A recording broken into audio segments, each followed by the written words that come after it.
One morning in April, I took a train from Moscow to a town called Gagarin.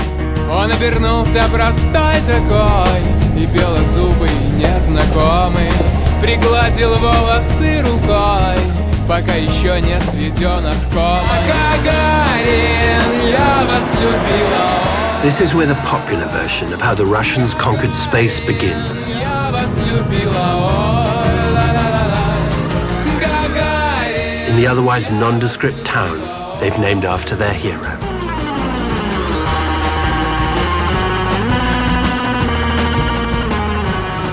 On April the 12th, 1961, Yuri Gagarin became the first human being to go into space. It was the height of the Cold War. No one could say it wasn't a triumph for communism. It was a new emotion, which is impossible, I think, to describe in detail. It was...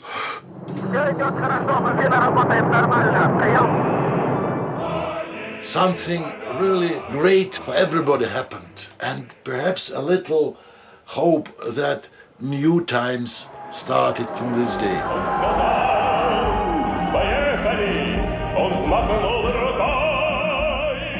But all this razzmatazz tells only half the story. Finding out about the other half, the unspoken half, took me on a strange journey. A journey into a Russian world where mysticism and science merge and nothing is certain, not even death. So what, their heads are down underneath there somewhere? Yes.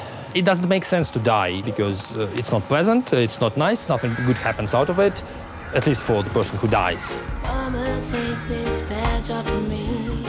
What links the two is a dream of the future, See, I can't use it anymore. in which science would make us all immortal, It's getting dark, too dark to see. and supermen would rule the universe. And I feel like I'm knocking on heaven's door. I'm knocking on heaven's door.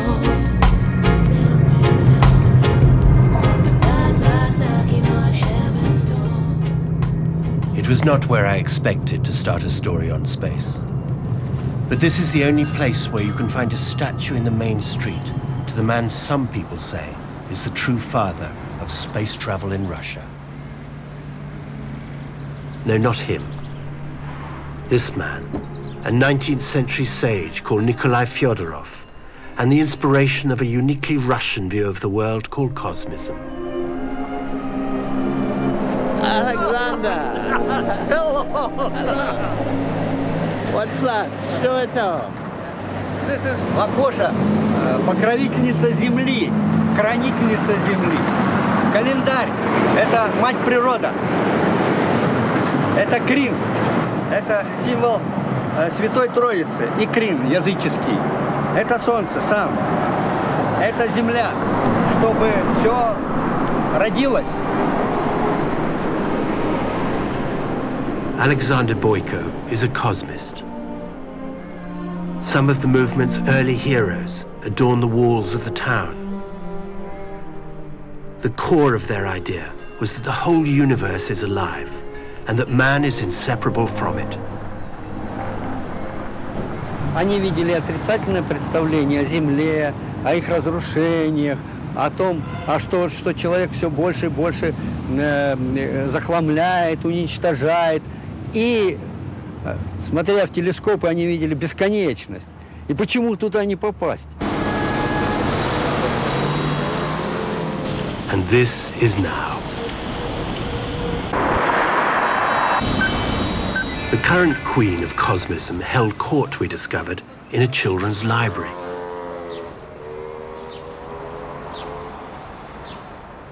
Her name is Anastasia Gacheva. That's Fyodorov, and would you believe it? He came from a long line not of Fyodorovs, but of princes called Gagarin. Вот, это, в общем, все его предки. Вот это вот его дед Иван Алексеевич Гагарин. Вот, Иван Алексеевич. А это отец Павел Иванович Гагарин. Ведь они очень похожи. Действительно, это известно, что они были очень похожи. И Федоров был незаконно рожденным сыном. Вот это место, где была усадьба, Сейчас там ничего не сохранилось, она после революции была разрушена, и остался только дуб.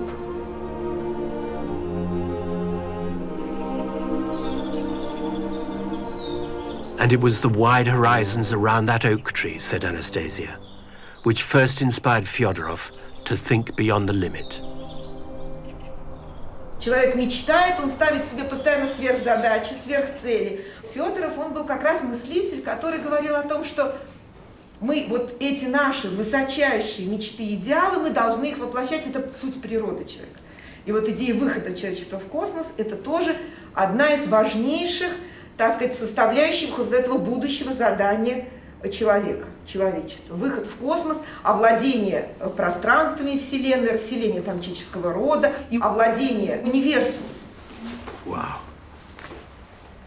Anastasia said she had something she wanted to show me. Not old documents about Fyodorov, as I expected, but a 50-year-old front page announcing that the Soviet Union had just put a man into space.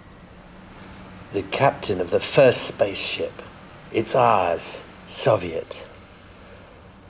A great victory for thought and hard work. The world applauds Yuri Gagarin. Вот это символическое совпадение в этой метафизической истории, конечно, очень важно. Вот это вот совпадение удивительное, что Гагарин, предвосхитивший выход человечества в космос, философски, этически обосновавший эту идею, и Юрий Гагарин, который стал первым космонавтом планеты Земля, вот, увидевший Землю, как бы благословивший эту Землю, что вот так вот они сошлись. Отлично, полет, самочувствие отличное, настроение бодрое. В иллюминатор зора наблюдаю Землю, различаю складки местности, снег, лес. Как у вас дела? Прием. Anastasia said she had a friend she thought I should meet. He was hard to miss, even in the Moscow traffic. His name was Valery Borisov, and apparently he knew everything there was to know about Fyodorov's domestic life. Он сюда приезжал время от времени, причем, видимо, его принимала его родня. Это все дети князей Гагариных. Они носили другие иногда фамилии, но они его принимали и даже называли по отчеству Павлович, по имени князя Павла Гагарина. But Fyodorov led a double life, working in places like this, living like a pauper. Кто бывал в тех местах, где он жил, поражались, конечно. Он снимал не то чтобы квартиру обычно, а угол. Спал на чемодане. And he ate like a saint, said Valery. Just bread, tea and water. Говорят, что его даже он умер из-за того, что его друзья-поклонники однажды в мороз заставили его одеть шубу. И он вспотел и простудился, пневмония, и сгорел он вот благодаря этой простуде, из-за того, что он одел слишком теплые одежды.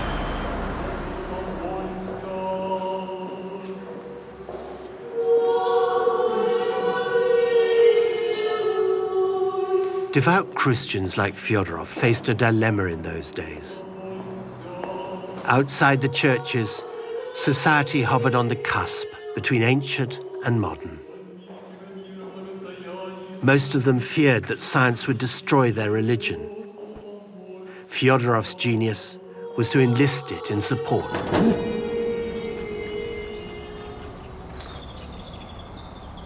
Valery had invited me to visit him in his garden. Oh, George! It turned out to be less of an organic creation, more of a dream world. Эта клумба называется «Круг земной». То есть земля – это есть вообще прах всего здесь живущего. Строго говоря, земля, вот эта плодородная, хумус – это есть останки умерших. Вот почему Федоров говорил, что наше прошлое – это наша ценность. In fact, most of the things in his cosmic garden looked dead.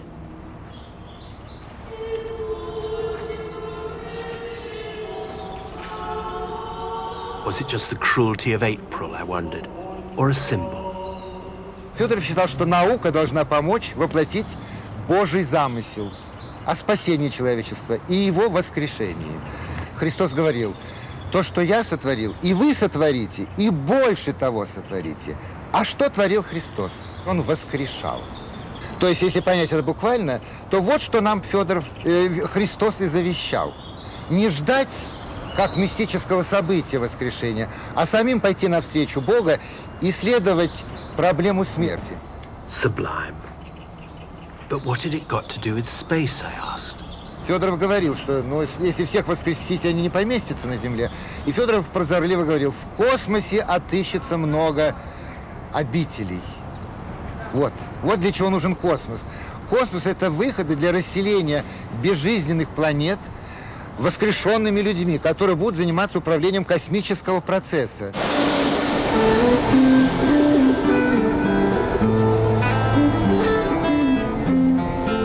Don't think cosmism has died its own death in the modern world.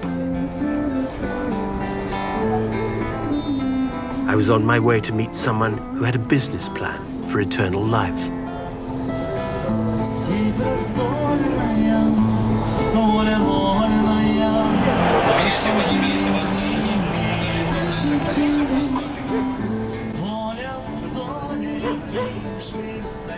Not exactly a gateway to paradise. Hi.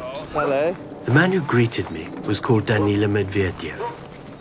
His group call themselves transhumanists. And they believe they can do what Fyodorov promised. Live forever, thanks to science. This is a temporary dry ice storage box or cooling box. Can be used for that as well. You put a body in for how long? A couple of months we use this one. This is a small one, so we give those patients who stored only their head or brain here. What, so you get the body and cut the head off, do you? Yes. Yeah, I see. So it's the one in there now? Yes, there are a couple of patients there, and they have been here for 5 years. Oh, really? Yes. Okay. Is it possible to look, or? Yes.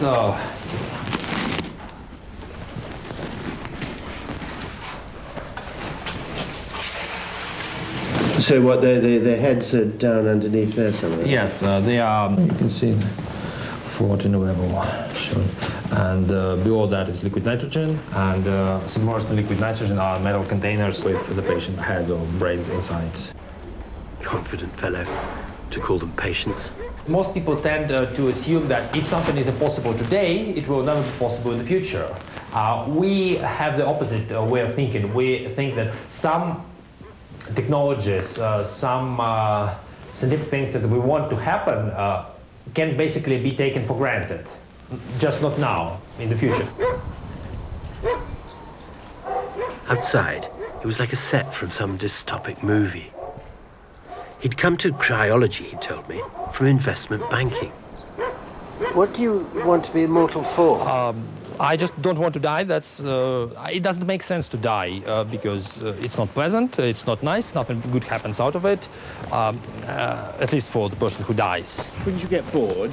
No, I wouldn't get bored so much that it would make eternal life bad on balance.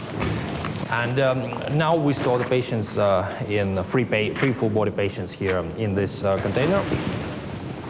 But bodies to Danila are already yesterday's technology. His version of Fyodorov's dream is to upload his identity into a computer file and live forever in cyberspace. Transhumanists don't care about having a body, they care about becoming posthumans. As we get closer and closer to actually becoming posthumans, uploading ourselves into computers, then it doesn't actually matter where your brain resides, because it's running inside a computer, and it doesn't matter if the computer is inside the moon or inside the Earth. Somehow I felt Fyodorov might have had something more spiritual in mind. I think the general idea is we are following his plan. He said science should find a way to deal with death, and we are doing that. Would there still be good and evil in your futuristic world? I don't think that if you have sufficient intelligence that you can have evil, because usually evil happening in the world is the result of either lack of intelligence or lack of other resources. Smart people who have healthy brain, they don't commit bad things if they have enough resources. So it would be a world for rich, healthy people, really? It will be a world of rich, healthy people, not for rich, healthy people. That's revisionism for you.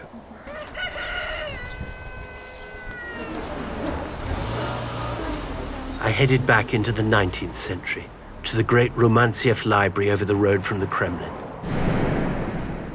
As a special favor, Anastasia had arranged for me to be taken up to the very top, through the roof rafters to the balcony from which Fyodorov had contemplated the heavens.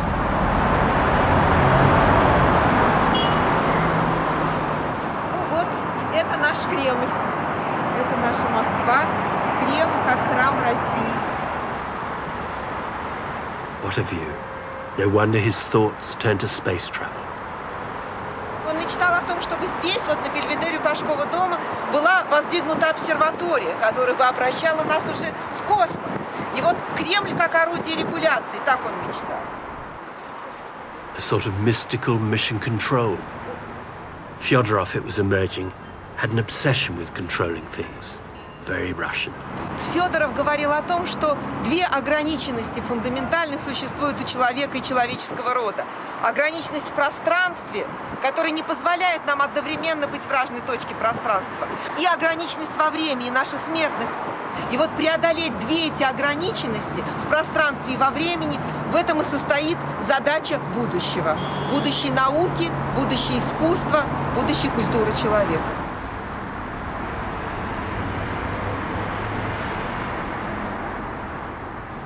We went down to the reading room.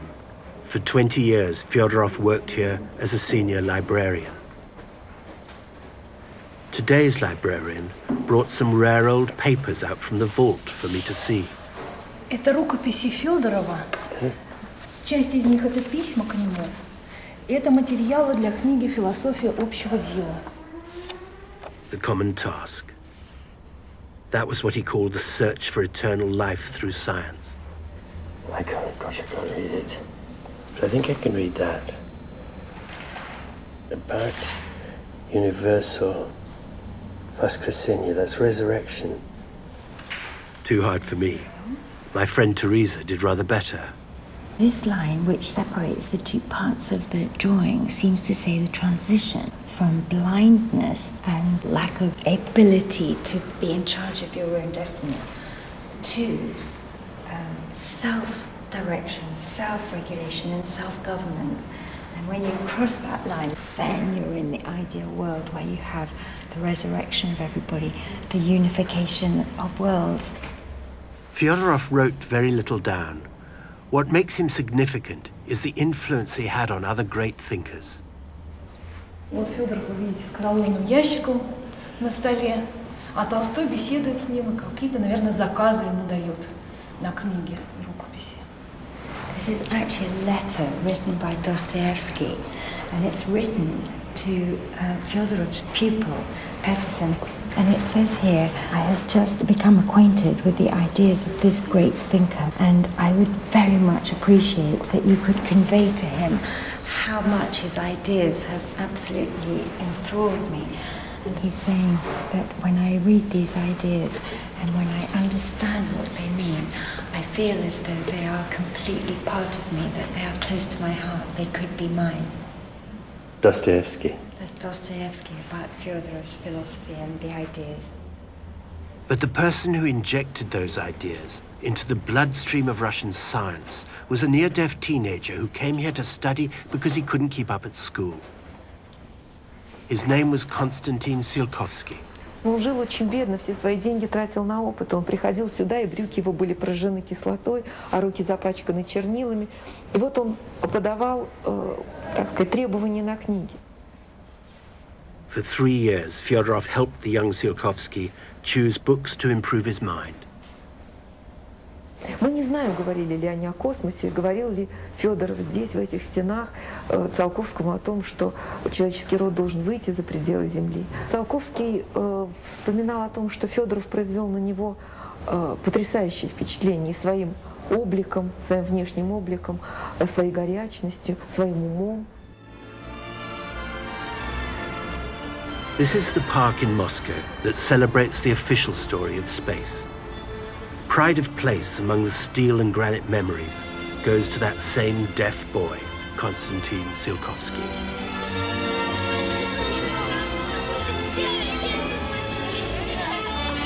The kids must think he thrived under the regime that erected this monument, but it simply isn't true. For most of his life, Tsiolkovsky lived in the sticks, unrecognized, unrewarded. And there he would probably have stayed, but for one extraordinary insight.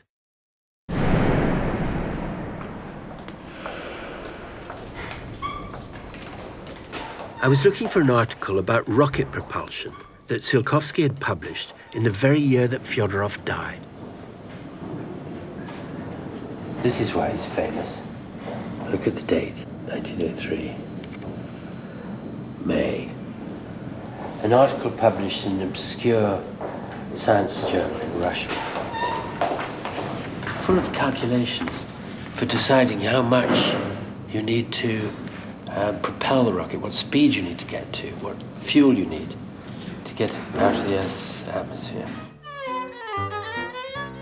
And amazingly, he wrote that 7 months before the Wright brothers had even flown a yard. But virtually no one took any notice.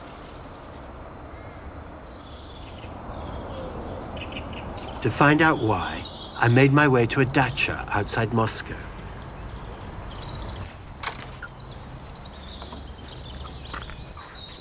Inside was Alexander Urnov, grandson of the man who helped save Tsiolkovsky's stroke of genius from oblivion. Sasha, hi. Morning. Would you like to have porridge? I'd love some. That'd be great. Thanks. Oh, this is just my grandfather. Oh, let's see. And this is your grandfather as well, is it? Oh, yes. In those days, Boris Vorobyov was quite a man about town. He lived in this house off Pushkin Square and was into every new trend. We lived in the same apartment. His room was called Dedova Komnata, so grandfather's room. And we came, my brother and me, from time to him and got him a lot of questions. As the transport revolution advanced, his grandfather decided to launch a magazine specializing in aviation. Somebody said to him that there is one dreamer who thinks about the exploration of the space, of flights to the moon. He wrote him a letter inviting him to write something for his journal. And Tsiolkovsky wrote a very detailed paper saying that, yes, he has materials, he has scientific works, and about explorations of the space, not only aviation, but much larger, universe, I would say. Editorial board was shocked. This person is thinking about exploration of universe because at that time it seems to be were much more important problems on the Earth. Indeed there were. Russia was entering the death throes of its imperial age. But the paper was published, and Tsiolkovsky wrote to thank Alexander's grandfather. This letter from Tsiolkovsky started with the words that «Человечество не останется вечно на земле, но в погоне за светом и пространством сначала робко проникнет за пределы атмосферы, а затем завоюет себе все околосолнечное пространство». This person is speaking like a prophet, and it's true, he became a prophet actually. Once again, his article went unnoticed, submerged beneath the turmoil of revolution. But with peace came a brief utopian period when to dream of new worlds seemed perfectly normal. Just period of 20th, starting from the revolution, it was a spirit of the time. You know, people were enthusiastic about changing of everything. This is one of the places the intellectuals of the New Age used to meet. An art center then, and an art centre of sorts now.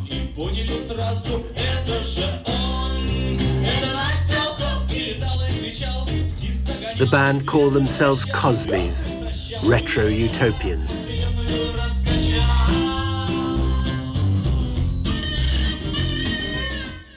But back in the 20s, the place was full of the real thing. Artists, musicians, writers, poets and filmmakers who found the idea of cosmism intoxicating.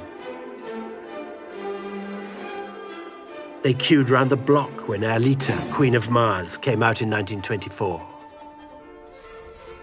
For example, very rich people and very famous people, they supported Bolsheviks, just by money, funding, etc. Because everybody would like change what we see now here into something different. So people were going to make trips to unknown places to discover something. It was great enthusiasm. And it was an atmosphere in which Tsiolkovsky would at last prosper. Photos. Oh, let me see that. It's his grandson. Oh, really? Tsiolkovsky and his grandson? Yeah. Gosh, that's a rare photograph. It's just written What that does it say this is unique. What does it say on the back? Konstantin Eduardovich Tsiolkovsky, 71, with his grandson. In his old age, his ideas for space travel were finally being taken seriously. But utopia was over. He cannot be philosopher because it was a period when we had only one philosophy, or Marx philosophy, so you should be very cautious. Either you became very famous, it means that Stalin will look at it positively, or you just will be imprisoned or killed. Tsiolkovsky didn't care. He knew he was near the end anyway, but he did want a state pension to look after his wife. Somebody gave him idea to write a letter directly to Stalin. And it seems to be he did it, and Stalin answered. And since this answer was made from Stalin directly, even Stalin wrote in Russian, «Великому деятелю науки». So he got his pension, a medal, and 2 years later, a grand state funeral.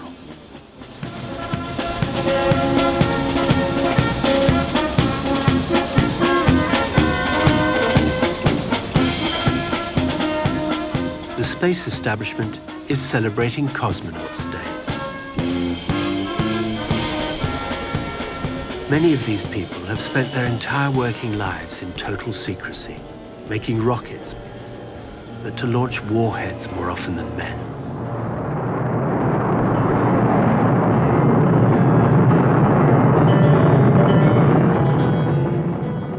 This was their annual happy hour, celebrating their heroes.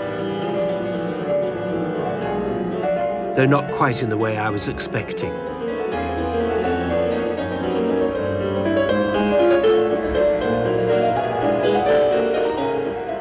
I saw Georgy Grechko in the audience. He was one of the first Russians to walk in space. He told me something intriguing. When he was young, many of the books by the man they now called the father of space travel were virtually banned. Tsiolkovsky, кроме того, что он занимался межпланетными сообщениями, он еще был философом. Причем с точки зрения, нашей философии, он неправильный был философ. And why was that? Он увлекался евгеникой.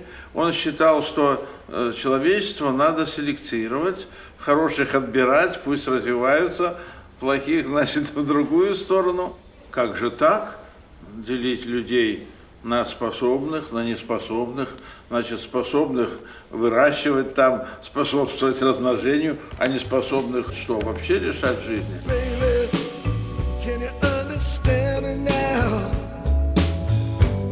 Sometimes I feel a little mad. Don't you know that no one alive can always be an angel when things go wrong? I seem to be mad.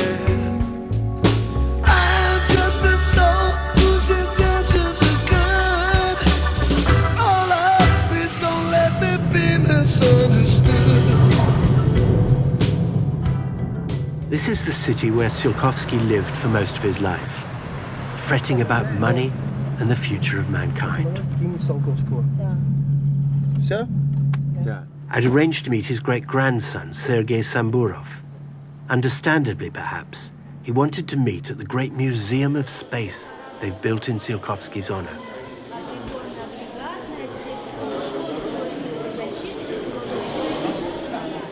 Tsiolkovsky died before a scrap of this stuff was built, of course. But the myth is everything. Tsiolkovsky is establishment now. And so, up to a point, is his great-grandson, who has a good job in the prestigious space industry. After a few minutes looking around, he said there was something he wanted to show me in the park along the road. What is this place? Что это? Это могила, где похоронен Циолковский. Monument to an incorrect philosopher. I asked Sergei which had been most important to him, his rockets or his blueprint for the human race. Он ракеты, вот форму как бы написал за один вечер, то есть он только значения никакого не придавал, потому что она простая формула, и он, владея высшей математикой, поэтому для него проблем не было. И он думал только о том, чтобы все человечество расселилось во Вселенной, и было счастливо. Вот он о счастье человечества думал. This house became a shrine for every Russian cosmonaut.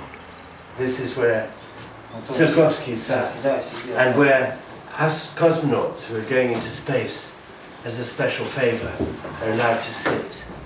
Смотрите, усилитель звука, можете тихонько, я послушаю. Скажите, нет, вы оттуда, скажите что-нибудь. Посмотрите, вот тут не было интернета, не было компьютера.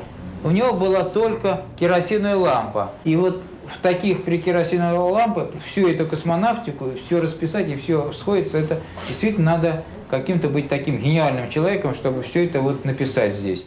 Tsiolkovsky, unlike Fyodorov, never stopped writing on whatever engaged his inquisitive mind. But a recurrent theme was how to save humanity when the planet died. Он считал, что Солнце наше со временем погаснет, а мы перестанем получать энергию. И Земля тоже, значит, останется мертвой будет, и поэтому жить невозможно. Поэтому надо расселяться, улетать другим Солнцем.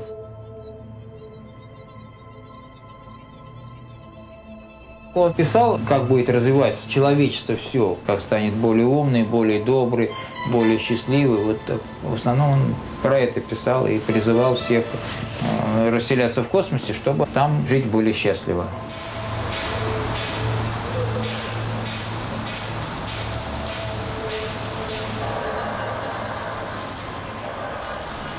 Он считал, люди, которые наркоманы, пьют, от них еще рождаются дети, а они тоже становятся какие-то неумные, и он считал это не очень правильно. Он говорил, что такие люди должны жить в семье, но у них не должно быть плохого потомства.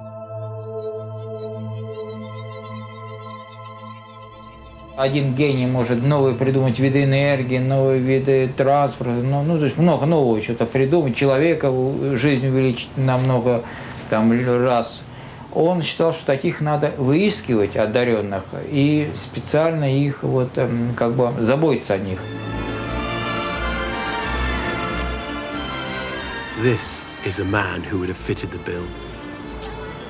The old cold warriors were paying their respects to the engineer who led them into space.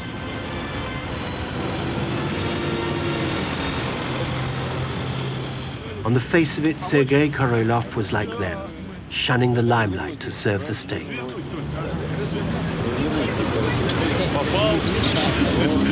Здравствуй, с праздником. Здравствуй, с праздником. Почему вы сегодня хотите честь ему отдать? Потому что он гений. Гений, да. But would he tell us his name? Не могу. Секретный. Очень. Я Верю, друзья, караваны ракет помчат нас вперед от звезды до звезды.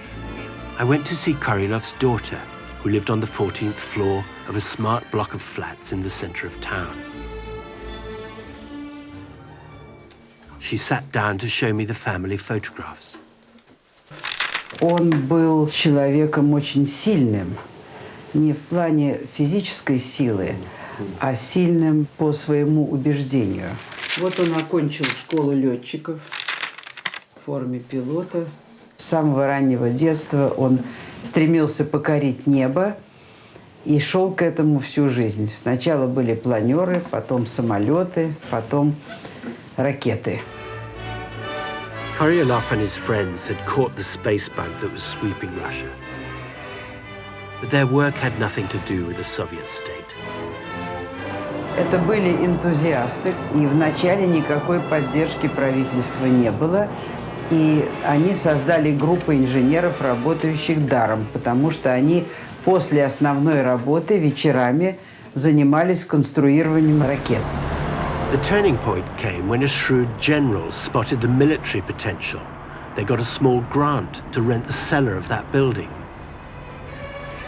В неприспособленном московском подвале возник научный центр с опытным производством, чтобы построить и запустить первую советскую жидкостную ракету.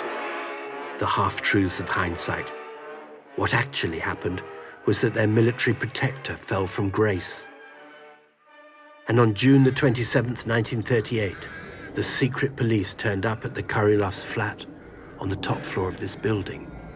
Мама пришла домой, уже она видела, у подъезда стояли 2 человека. Отец был дома, и она ему сказала об этом, а он сказал, это наверняка за мной. Они поужинали, не зажигая света, и потом 11:30 ночи раздался стук в двери. Предъявили ордер на арест и обыск, и после этого начали все переворачивать в квартире. Естественно, там нечего было искать, ничего не нашли. Опечатали одну комнату, кабинет моего отца, и его увели. Did he think he was going to be executed? Да, безусловно.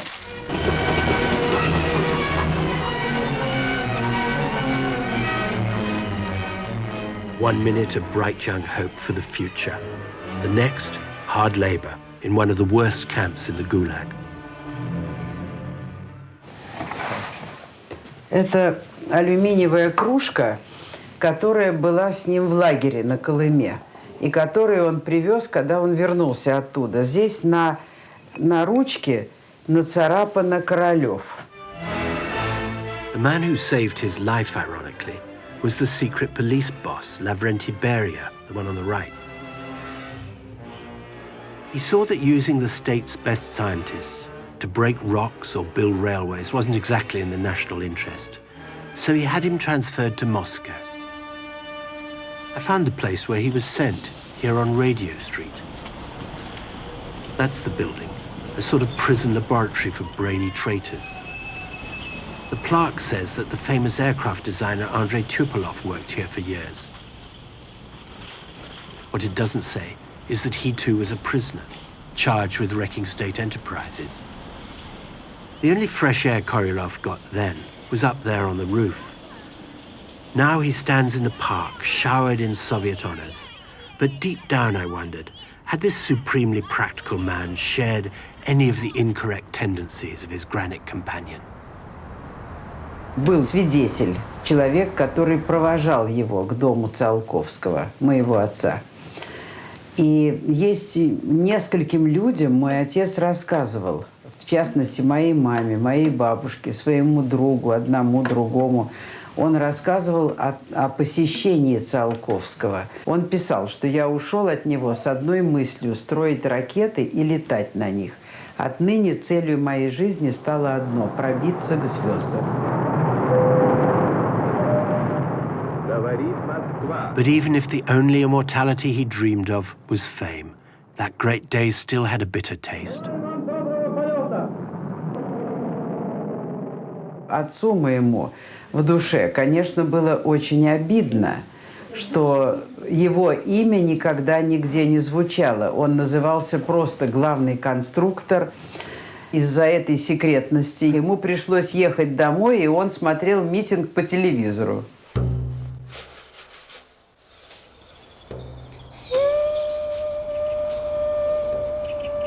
And Korylov wasn't the only person with mixed feelings. Fyodorov's followers still have their eyes on a bigger prize. Борьба со смертью, бессмертие, воскрешение. Космос – это только инструмент. Это цветочки, это как бы мелочь. Существенно она поражает его пророческой состоятельностью, но это не самое главное.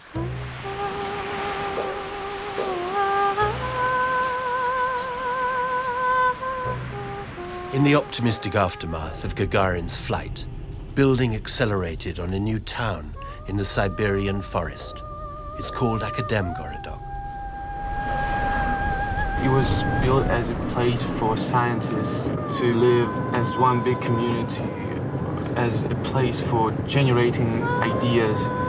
They wanted to create a paradise for scientists so that they would feel safe and comfortable here.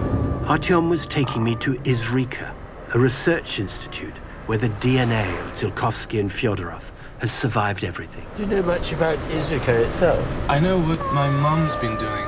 What's that? She's been trying to figure out ways of distant communicating between human mind and other cosmic consciousnesses in the universe. Gosh, I see.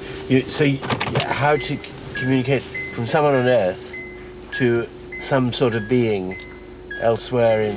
Right. Здравствуйте. His mother and the boss, Alexander Trofimov, were in the middle of an experiment. On my right, a large aluminium wall. In front of it, a technician monitoring brainwaves. Their theory is that objects give out information about themselves. They've placed one inside what they call the transmission zone. And there is the receiver. Какие у вас были ощущения, чувства, пока... Ощущения невесомости, полета. Очень приятное чувство как-то скорости, наверное. Пока мне сложно сориентироваться в этом еще. Знаешь ли ты, где ты был, Антон, сегодня? Да. Рассматриваю, как Луну держу, как глобус в руках, я рассматриваю ее, поворачиваю, могу рассмотреть, приблизить, отдалить. Такое вот ощущение. Ты знал, что тебе предстоит? Какая задача сегодня? Нет. Антон, ты сегодня был вот по этому адресу. Вот эта фотография у нас была в зоне трансляции информации. Вы много раз сегодня ее увидите в работе, эту зону. Но в данном случае ты прав. They call the chamber that Anton sat in a Kozyrov mirror, named after an astrophysicist who spent 11 years in the Gulag. Cut off from other scientists, he developed his own unorthodox theories. One was that all cosmic matter is ceaselessly communicating with itself. And what they believe here is that laser beams and anti-magnetic chambers like this help them tune into that information network. One of their heroes is Vladimir Vernadsky, a contemporary of Tsiolkovsky's, who said there was a third dimension of the cosmos, beyond things and living creatures, which he called the noosphere, or sphere of the mind. And that, say this branch of the cosmists, is where to find immortality. The man I needed to see was Alexander's partner, Vlail Kaznechev, the current guru of cosmism. He's now in his 80s and too frail to come to the laboratory. But he welcomed us into his house and began to explain how cosmism had evolved. В наших работах, особенно Владимира Ивановича Вернадского, было сказано в физике физическое время, а в интеллекте, в живом веществе другое понятие пространства и времени.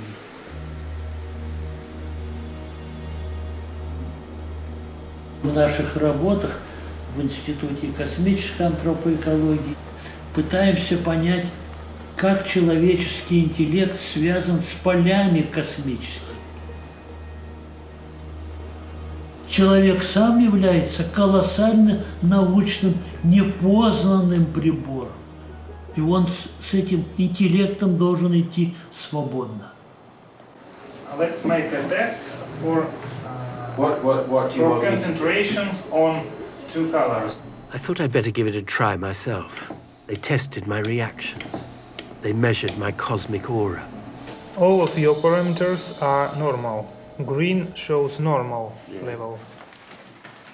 And then I went into the mirrors. This is it. Please make a pause and make a stop, little stop, and just put yourself to relaxation. Say hello to this information system and find inside yourself what are you looking for, and you will find the answers inside. Just sit here and make some questions that you can ask this system with help of mind of the universe. Make this conversation with universal mind. Okay. Okay. See you later. See you later.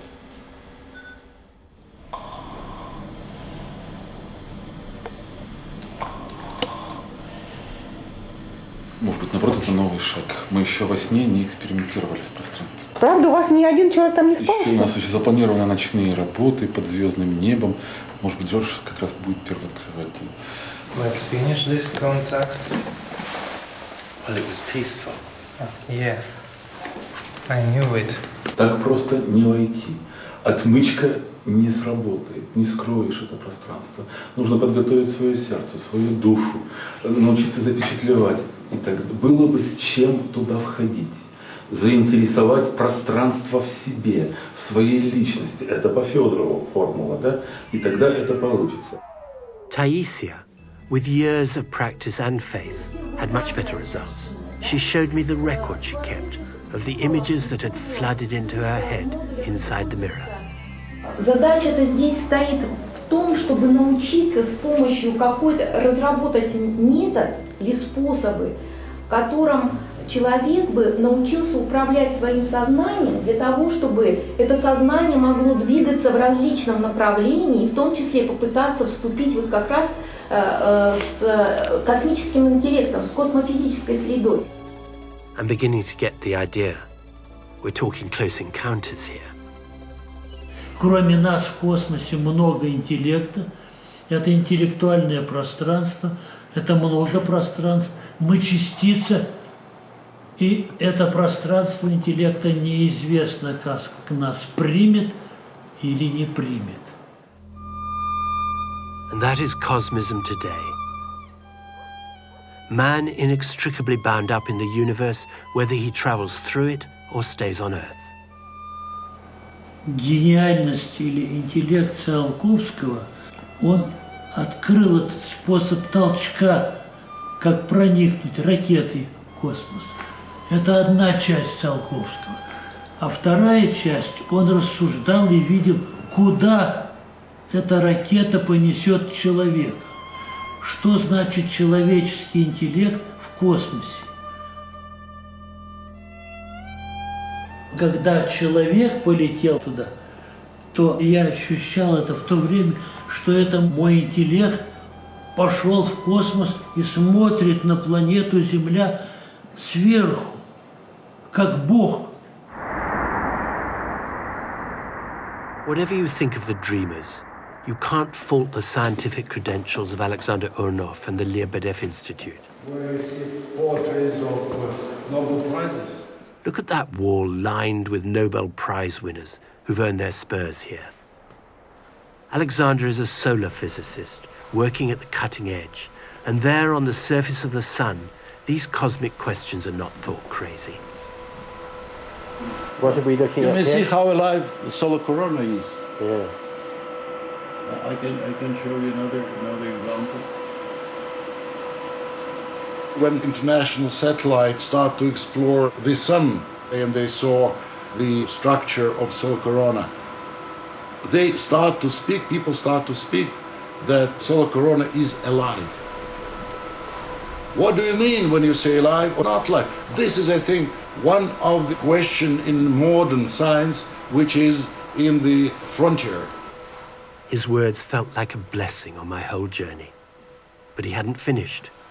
Fyodorov formulated so great, so fantastically huge idea, which I even cannot compare with anything else. What is the main, or if somebody thinks different, he have to correct me. What is anything else most important for human being as an answer on the question, what is the sense of your life? And his idea helps to answer this question. The development of knowledge, which science gives you, helps to make you immortal. That is, I think, absolutely beautiful. I don't know anything more beautiful, speaking about ideas. Я так любил тебя, я не могу поверить, брат. Ушел мой брат. It was time for my pilgrimage to the hometown of the carpenter's son who unwittingly fulfilled Fyodorov's prediction.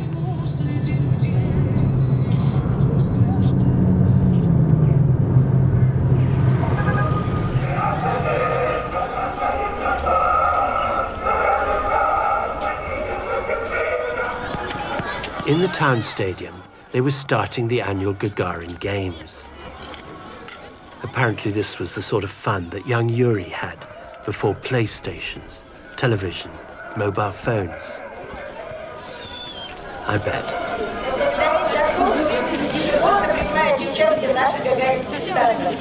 That woman, someone told me, was Yuri Gagarin's favorite niece, Tamara. I made a date to meet her at the family house. Когда я появилась на свет, ему было только 13 лет. То есть он мне был как старший брат. Конечно, помню. У нас была корова, куры, кролики, там, поросята, огромное очень хозяйство. Здесь был большой сад, разбит огород, овощи были все со своего огорода, фрукты были все со своего огорода. Вот в этом доме мы все и жили. Вот эта комната была. Комната Юры и Бори. Два младшие брата жили вот как бы в этой комнате. Сейчас обычно вот наши современные дети приходят и спрашивают, а что, они спали на одной кровати? На одной. И на такой маленькой? Да, на такой маленькой. Young Yuri went off to technical college, got married, and seemed to be doing well as some sort of test pilot. Back here, they had no idea what he was really up to.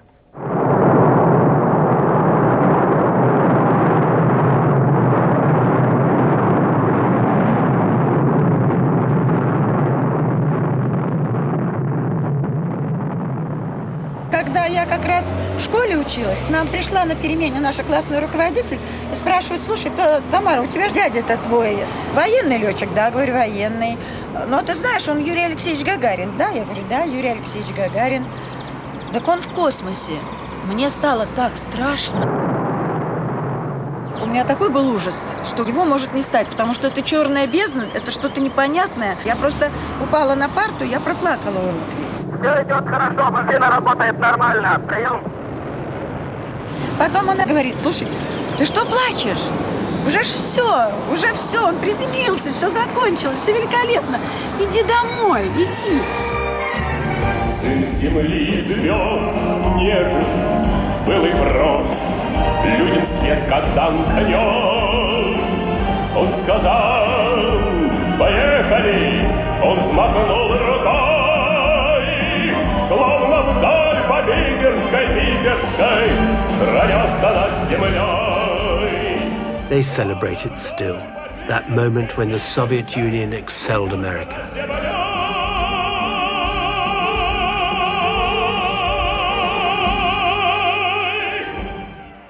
But it didn't last long. Within the decade, America was overhauling them in space, and Gagarin was dead, killed in a senseless air crash that left the nation distraught. Все, жизнь закончилась. Жить больше незачем. Вот настолько я его любила. Вот говорят, что годы лечат, что боль проходит. Нет, она никогда не пройдет. Единственное, что просто загоняешь куда-то ее далеко вовнутрь. Стараешься бороться, что да. А когда вот нахлынут воспоминания, вот эта боль, она точно такая же. Она чуть не меньше. 50 years on, Gagarin has found a sort of immortality. Forever young, forever smiling. All over Russia, churches have been handed back to Orthodox priests. But here they worship different gods.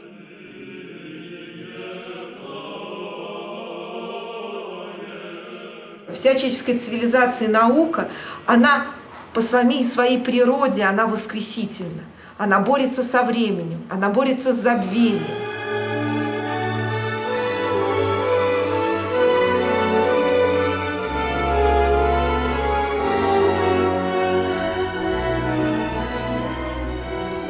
Чтобы остаться в памяти людей молодым, умным, красивым, надо рано умереть. Вот такая страшная трагедия знаменитых людей.